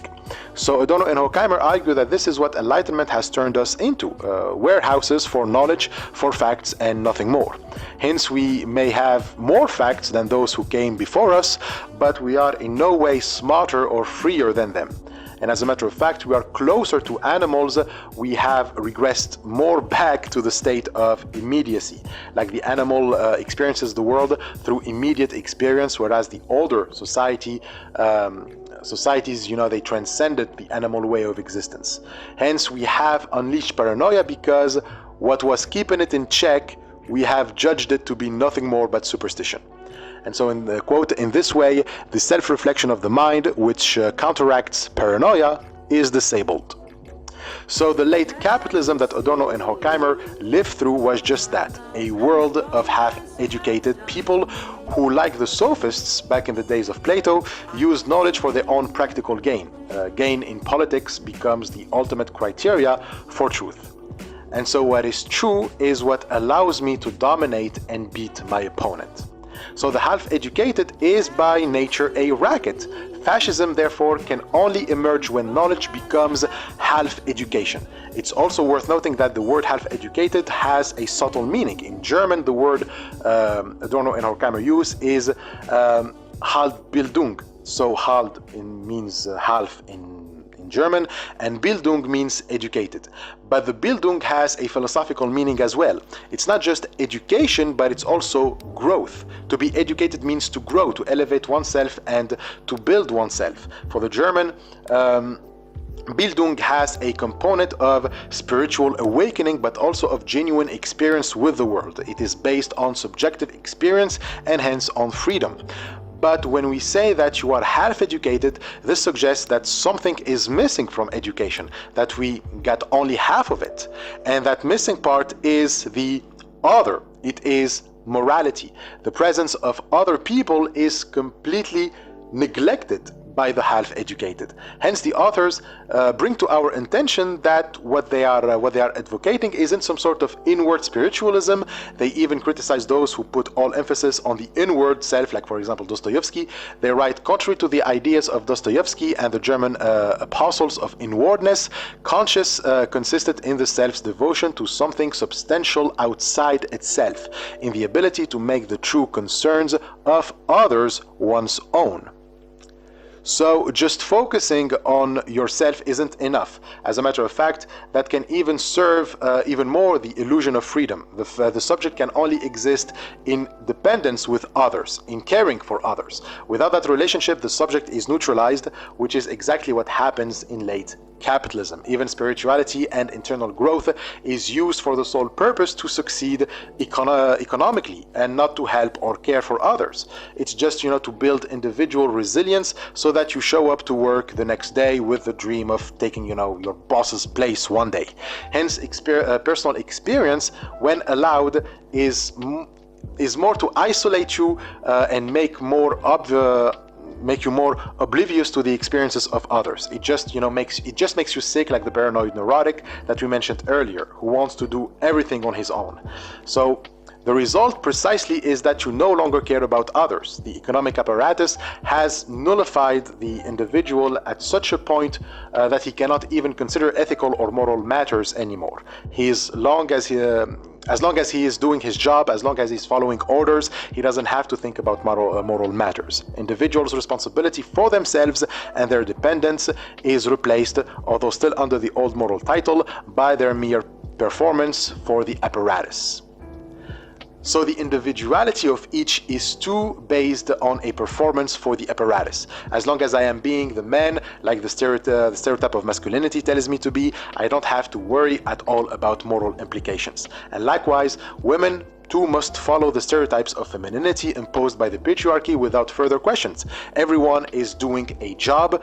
Personality, individuality is like doing a performance for a boss. You stick to the guidelines and leave the rest to authority. So whenever the blindness to ethical matters creates guilt into the consciousness of people, the authority decides what to do with that guilt. It directs it towards a scapegoat, and in this case it is the Jew. The Jew becomes the bearer of your guilt for turning, a blind eye on your own consciousness, for not taking responsibility in your life. And again, it's the same thing that the Zionists are doing. They direct that guilt towards hatred of Palestinians. And so this nullification of the subject by the economy leads to the subject's willfully abandoning himself to fate and chance. Since he feels that he has no power over his destiny, he believes that it's all a matter of fate and chance. His only chance to survive is, hope that those who are in charge are on his side, as they write. In face of such power, it is left to chance, guided by the party, to decide where despairing self-preservation is to project the guilt of its terror. The Jews are the predestined target of this guided chance. So we have already mentioned how Jews became the target through their involvement in the circulation sphere.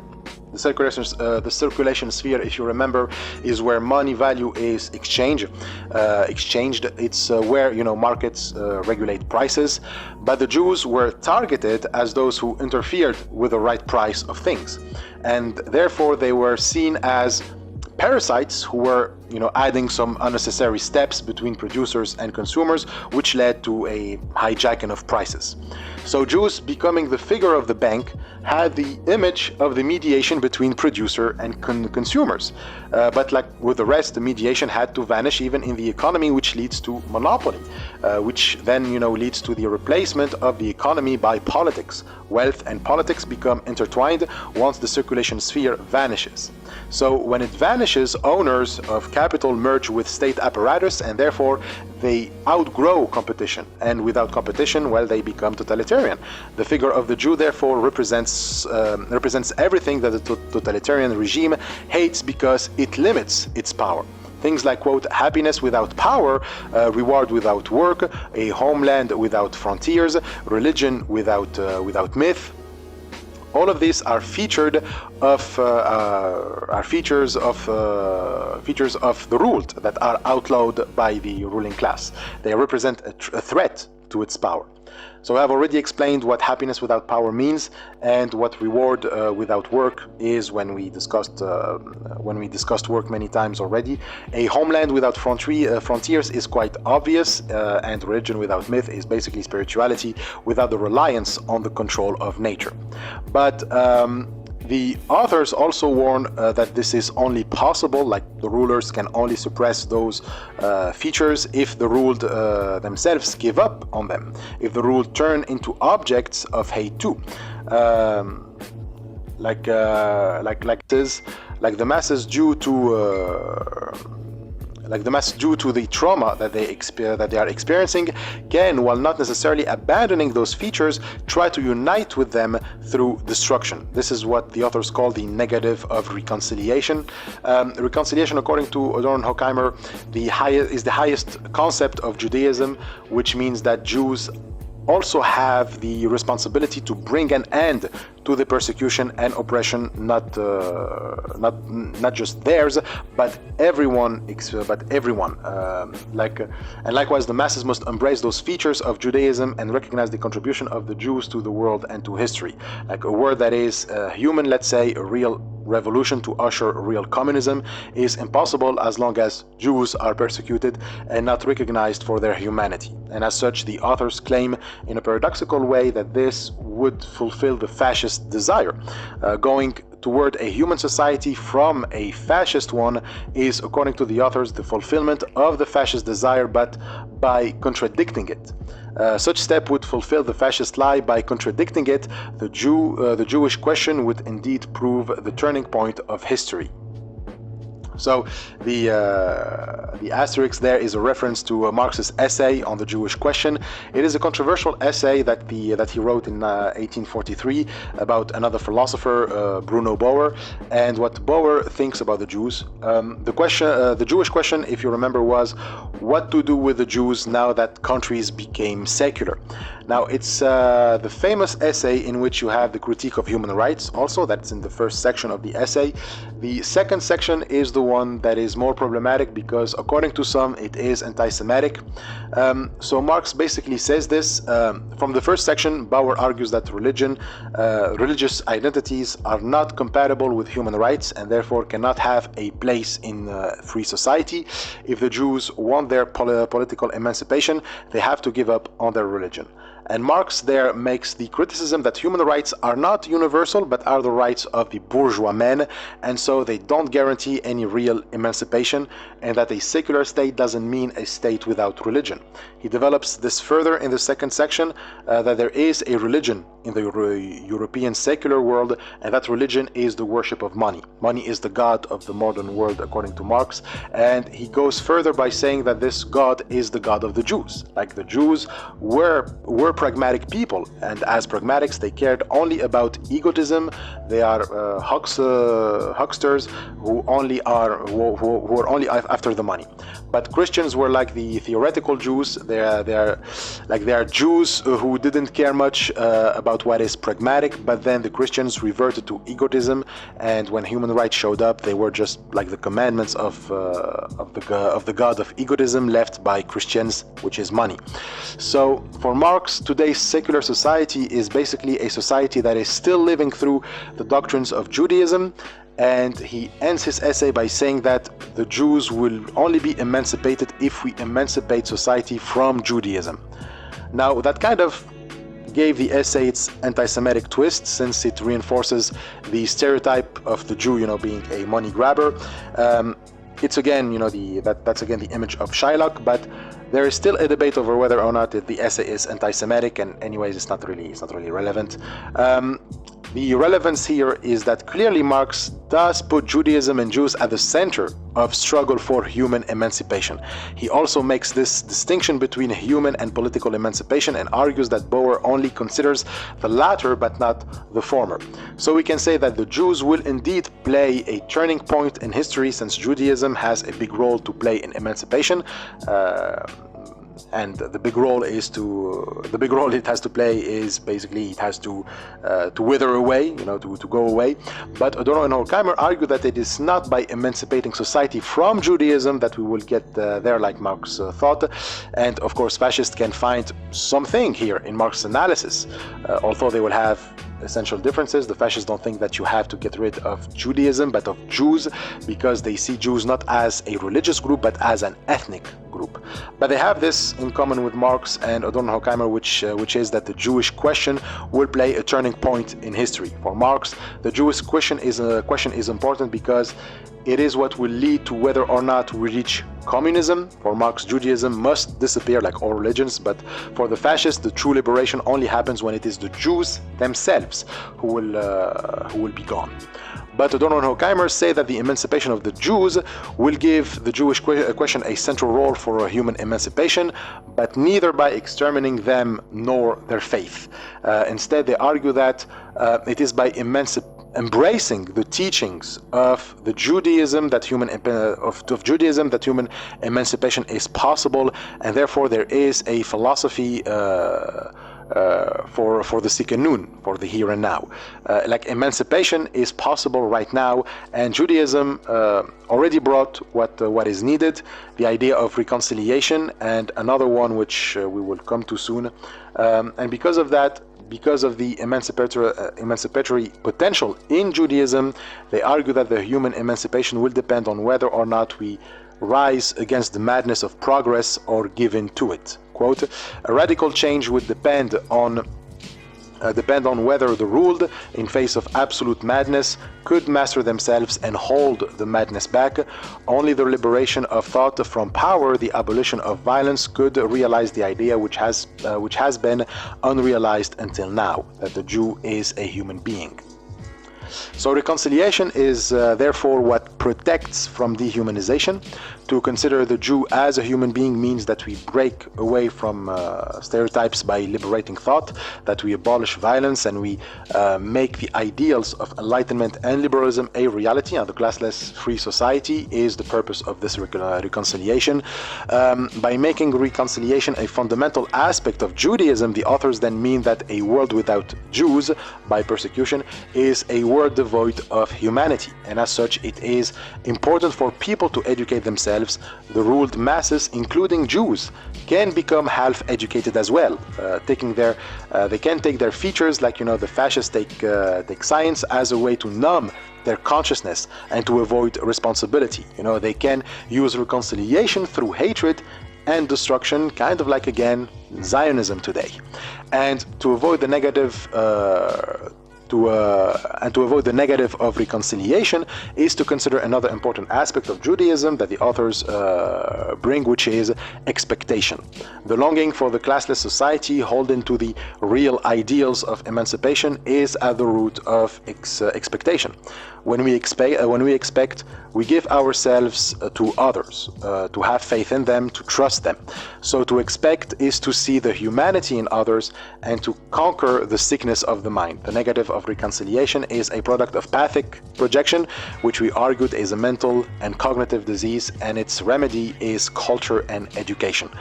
With culture and education, humanity will become itself, meaning not just a species like mere nature, but a nature that is aware of itself, of its own image, a nature of self-reflection.